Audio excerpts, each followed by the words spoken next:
Hey guys, today I'm going to show you how to recreate this stitched rhinestone clown makeup look. I wanted something that was a little bit of a mix of glam and a little gore. So this is how it turned out, and let's just jump into it. I first took a red lip liner to create the original outline, so the typical placement for clown style makeup. Then taking a small brush and a red eyeshadow, I started to blend this out. Taking a super fine line brush and a red face paint, I'm going to go right over top to make that red pigment stand out more, but also to give more depth and definition, as this is a bit more opaque by adding a second layer. Then again, just soften the lines on the borders with a little bit more red eyeshadow. Taking that super tiny brush again, I'm going to now take black face paint. Everything that I use will be listed in the description box, including discount codes, so be sure to check that out. But again, following the same design, I'm going to this time take the black and place that right over top. I used two different bloods for this look. So the first one that I used is scab blood. So this is going to give a different effect than the other blood I'm going to use later on. This is going to be a deeper, darker red. It's also a much thicker consistency, so it gives a lot of build and texture. And I'm kind of applying this in like a clumpy manner, like not perfect line, to give more of a messy overall look. To create the stitching, I used a black face paint first. I just mixed basically a few lines here and there, some X's. For the splatter effect, you can use different types of brushes. Sometimes I use an old toothbrush, but for this I'm going to use a brow brush.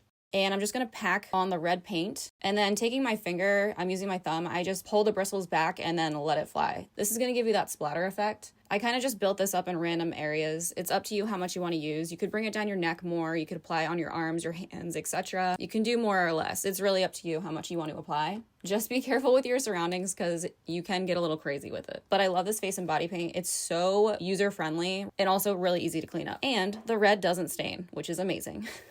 Now to add more detail and to give more of like a 3D look to the stitching, I took a little bit of white paint on little sections of the black lines. That's just going to create more of like a reflective look and give more dimension. It really makes the stitching stand out a bit more, which hopefully you can start to see in the next slides. All right, back to adding more blood. I then used gel blood. So this is a liquid blood. It is a thicker consistency though, so it's not as runny as like water would be. So it's pretty easy to manipulate, but it is also very lightweight, and it also has that brighter pigment of red to it. I placed this as like it dripping out of my mouth, but I also placed it over top little sections of the blood we already applied. Now to create the glam effect. You can leave the look as is if you don't want to add the rhinestones, completely fine.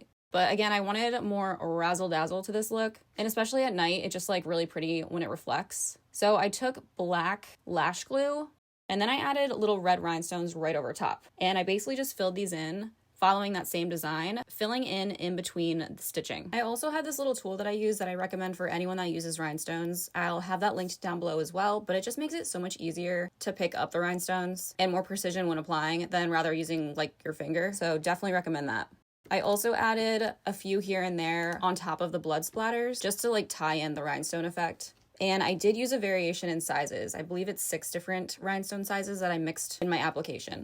Then I added some black contact lenses. I'll also have those linked down below with the discount code, mascara, and false lashes. I didn't do anything fancy with my hair. I just clipped up my bang area to basically just get that out of my face.